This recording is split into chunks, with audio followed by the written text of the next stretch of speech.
The first two episodes of the Friendly Neighborhood Spider-Man are finally on Disney Plus after an extremely long period of time of developing the show. So in this video, I'll give you guys my thoughts on these first two episodes, how it compares to the MCU Spider-Man as we know it, and how the show might continue after these first two episodes, along with some Easter eggs and references I found along the way. So in case you like these first two episodes and are looking forward to the next episodes, don't forget to subscribe and leave a like, and to let me know if you are enjoying the Spider-Man content and if you want to see more content on this show from me in the future. So recapping a bit what the show is about and how it was originally pitched. So it was originally meant to be a prequel to the MCU's Peter Parker before the events of Tony Stark recruiting Peter in Civil War, to fight Captain America's team and everything. And it would have happened around the same time, but then it was changed. It was originally named Spider-Man Freshman Year. It had already, I think, season 2 announced. It was set to be called Spider-Man's sophomore year. The show was renamed to Your Friendly Neighborhood Spider-Man. And also the whole idea of the show was changed. Where in the MCU, Tony Stark was Peter Parker's mentor and, lended Peter some resources, to make his suit better and stuff. In this continuity, it's Norman Osborn instead of Tony Stark, who is, Peter's mentor. And you can also see some MCU references in the show, like with very similar shots that we'll probably talk about later on in the video. So giving my quick thoughts on the show right now, I'm really enjoying it so far. I'm liking the interpretation of these characters, especially Peter, Nico, Lonnie, and some other of those characters. And I'm loving how the show is feeling also so far. And something I'm really liking about the show is how it's addressing some of the stuff I've always wanted to see from MCU Spider-Man. And it all starts with the first mention of Uncle Ben ever since Tom Holland was cast as Spider-Man. So right in the first few minutes, we see Peter Parker waking up in his room, reading Amazing Fantasy 15, which is also the first comic where Spider-Man showed up, and also the title of the first episode. And he's obviously late for school and everything. And then we see Aunt May giving Peter a ride home, a ride to school, and we see that Peter is now starting at Midtown High. So you can assume that Peter is basically 14, 15 maybe.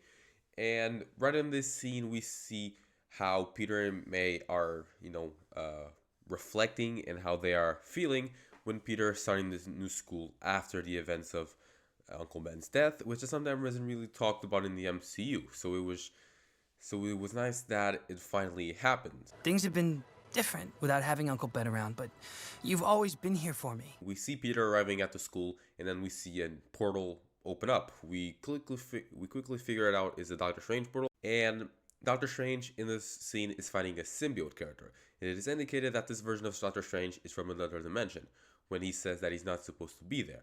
We're not supposed to be here. I wonder how that will pan out throughout the show. And while Strange is fighting this sort of symbiote alien, maybe an alien that was possessed by a symbiote, we see a spider that going through the portal. And that ends up being the spider that bites Peter. And then Peter passes out and the spider crawls onto someone else's backpack. So that will probably come into play later on. My initial thoughts watching this scene was that it would be Cindy Moon, because in the comics, Cindy Moon was actually bitten by the same spider as Peter, I think in the same day, but I don't know if that's canon to the main 616 universe, because in some aspects, some interpretations, the spider immediately after it bit Peter, it died, but I'm guessing that in this continuity it didn't, so maybe it's Cindy Moon, and she later on becomes Silk. Then the opening title sequence plays, called A Neighbor Like Me, which is the song in the background. And I've seen a lot of people calling this song corporate rap. I mean, just enjoyed it. I think it looks and sounds cool. It's quite catchy if you get the lyrics and everything. But the highlight for me is the animation and the visuals, which is very reminiscent of 60s comics, the early days of Spider-Man comics, which is basically what the show is going for, with this art style to look like the comics when Peter finally became Spider-Man in the original ones, when he was created. I think it's kind of a transition that animated Spider-Man shows have to have good opening titles.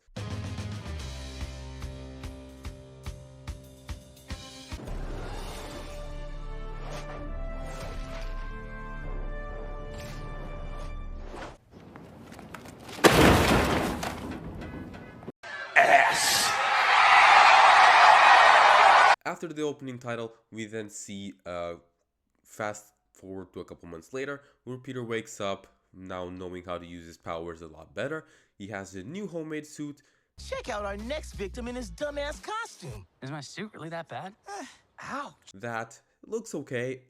I don't know if I prefer it over the MCU's homemade suit, but still not a fresh take on it. I like the tank that he has on his back, for the web fluid and everything. I like that it's sort of a hockey jersey on, the main layered suit. And after this, we get Peter saving a guy from a couple of, petty thieves who just want his money and to do some good old-fashioned content creation from it. Because I guess in this universe, the New York people enjoy to see people getting assaulted and watching crime on live streams. Thinking about it now, this kind of makes sense that people would watch something so stupid with the amount of kick streamers that are just doing stupid shit nowadays. So not that far-fetched, but later on when Peter saved this guy after almost killing the dudes, it's revealed that this guy that we meet is Harry Osborn.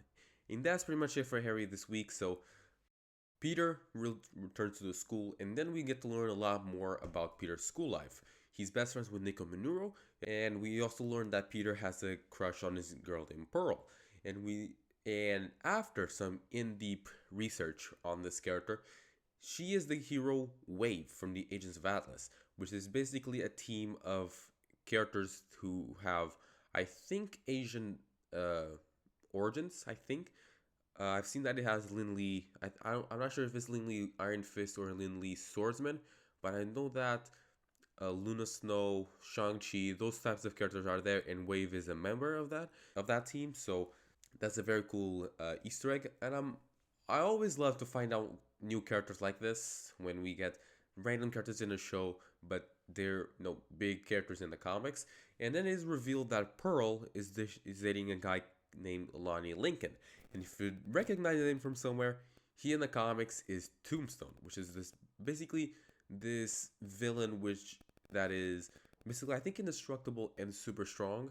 He was in the PS4 Spider-Man game and the Spider-Man sequel too. But yeah, it's basically, I think he's supposed to be like a gang member, like a gang head.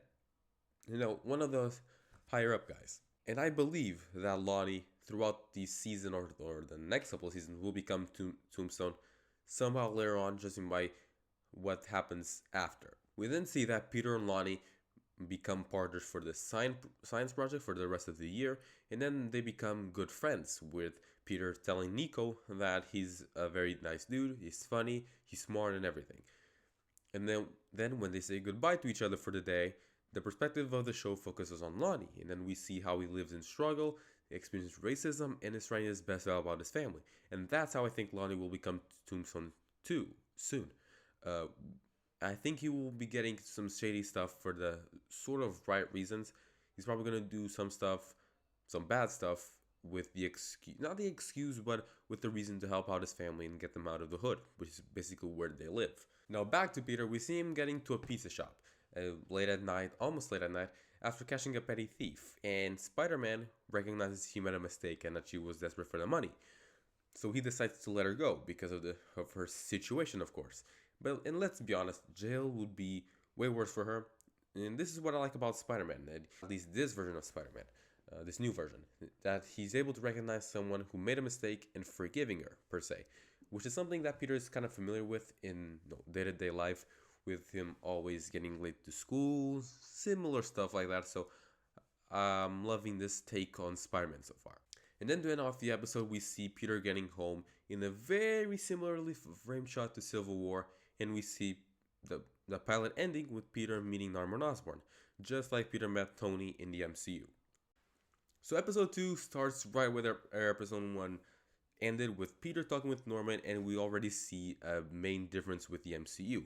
Norman, unlike Tony Stark, doesn't know Peter's identity yet. He's there to offer Peter an internship at Oscorp along with other students, and Norman is there because of Peter's intellect, where Tony was there to recruit just specifically Spider-Man to fight Captain America in Germany and all. Peter then gets to his school, and we see how good the relationship between Peter and Lonnie has gotten, where Lonnie is actually letting Peter hold his championship trophy, and rubbing it for good luck at the internship. And basically, it's a nice scene to see Peter and Lonnie, socializing, bonding, and encouraging themselves in the internship and in football. So we see Peter arriving at Oscorp, and he's put in a room with other super smart students at this internship. We have a Wakandan girl who at first I thought was Shuri, but I was like shocked. Wakanda forever! We see Amadeus Cho, who in the comics becomes the totally awesome Hulk, I think. And then we see some other random girl. Peter and the rest of the class get an assignment, with different doctors and people in these certain areas. And Peter, I'm pretty sure gets into biochemistry, I think. And this is where we meet this universe's version of Dr. Connors, who in this universe is called Carla Connors. And low-key, why is she kinda bad though?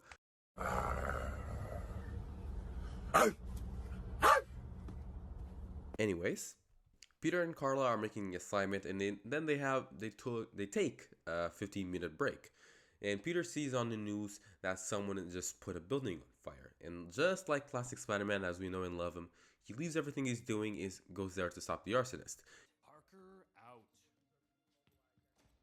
And this arsonist is someone that is working for someone called the developer. So I wonder if that will come into play later on. And we know that this motive is because this so-called developer wants to basically burn down this building so that when he gets to buy it, he comes for cheaper. So makes a bit of sense. And in this fight sequence, I gotta say the animation looks pretty cool, look pretty good in my opinion. We see Peter fighting the guy while saving animals and living creatures, which is something we didn't see much of MCU Spider-Man doing in almost every single movie besides No Way Home, his solo films. So I'm happy for that. And then after this scene, we see Peter returning to Oscorp late, obviously, because his 15-minute break was a tad bit extended. And his instructor loses his shit, loses his cool, and then Norman sends a security guard to get Peter, since he wants to talk to him for some reason. Everyone thinks he's probably going to get fired, and Peter goes in worried that he's going to get fired. But then Norman shows him a security video of Peter suiting up just before he went to fight the arsonist. Surprise, motherfucker. And wow, Peter is really that irresponsible, not checking for cameras before he suits up. I guess he was in a hurry, so it wouldn't make sense, but you have to be more careful, my dude. You have to be more careful. And that's how people find out you're identity pretty soon, if you're not careful. This is basically where the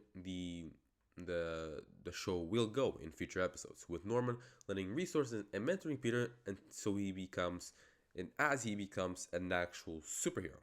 And we see in future episodes that he's gonna get this sort of future Foundation suit, which in this continuity does not involve the Fantastic Four apparently. So it'll probably be an Oscorp-esque suit.